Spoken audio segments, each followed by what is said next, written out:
ഇനി എന്തുകൊണ്ടാണ് പിന്നീട് സ്കൈപ്പ് പച്ച പിടിക്കാതെ ഇരുന്നതെന്ന് ചോദിച്ചിട്ടുണ്ടെങ്കിൽ തീർച്ചയായിട്ടും അതിൻ്റെ കാരണം എന്ന് പറയുന്നത് ഇമ്മെൻസ് കോമ്പറ്റീഷൻ തന്നെയാണ്. അതായത് ഈ ലോക്ക്ഡൗൺ കാലത്തൊക്കെ ഈ സൂമും ഗൂഗിൾ മീറ്റൊക്കെ പോലത്തെ ആപ്ലിക്കേഷൻസ് വന്നപ്പോൾ ദർബൈ ആളുകൾ എന്ത് ചെയ്തു, സ്കൈപ്പിൽ നിന്ന് ഇത്തരം ആപ്ലിക്കേഷൻസിലോട്ട് സൂമും ഗൂഗിൾ മീറ്റൊക്കെ പോലത്തെ മറ്റ് പ്ലാറ്റ്ഫോംസിലോട്ട് ഷിഫ്റ്റായി.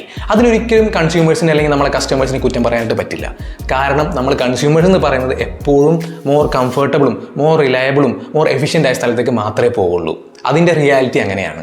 ഇനി പറയാതിരിക്കാൻ വയ്യ, ഈ സൂം ആയിക്കോട്ടെ അല്ലെങ്കിൽ നമ്മുടെ ഗൂഗിൾ മീറ്റ് ആയിക്കോട്ടെ, നമ്മുടെ ഈ സ്കൈപ്പിനെ അപേക്ഷിച്ച് ഈ രണ്ട് സാധനങ്ങൾ അല്ലെങ്കിൽ ഒട്ടുമിക്ക അന്ന് വന്ന ഇത്തരം വീഡിയോ കോളിംഗ് ആപ്ലിക്കേഷൻസ് എല്ലാം തന്നെ വളരെ റോക്ക് സോളിഡ് പെർഫോമൻസ് ആയിരുന്നു കാഴ്ചവെച്ചിരുന്നത്. അതുപോലെ തന്നെ ഒന്നുകൂടി സ്മൂത്തർ ആയിട്ടുള്ള എക്സ്പീരിയൻസും അവർ പ്രൊവൈഡ് ചെയ്തിരുന്നു.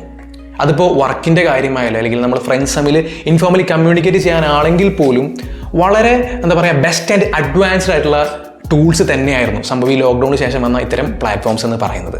എന്തായാലും മെയ് 5 വരെ നമ്മുടെ മൈക്രോസോഫ്റ്റ് സ്കൈപ്പ് യൂസേഴ്സിന് കാലാവധി കൊടുത്തിട്ടുണ്ട്. അതായത് അതവർ അഷ്യൂർ ചെയ്തൊരു കാര്യമാണ്, ഉറപ്പാക്കിയൊരു കാര്യമാണ്. കാരണം മൈക്രോസോഫ്റ്റ് ടീംസിലോട്ട് ഷിഫ്റ്റ് ആവാനും അല്ലെങ്കിൽ ടീംസ് മൊത്തത്തിലൊന്ന് എക്സ്പ്ലോർ ചെയ്ത് അവിടെ ഒന്ന് സെറ്റ് ആവാനൊക്കെ വേണ്ടിയിട്ട്. And that's it.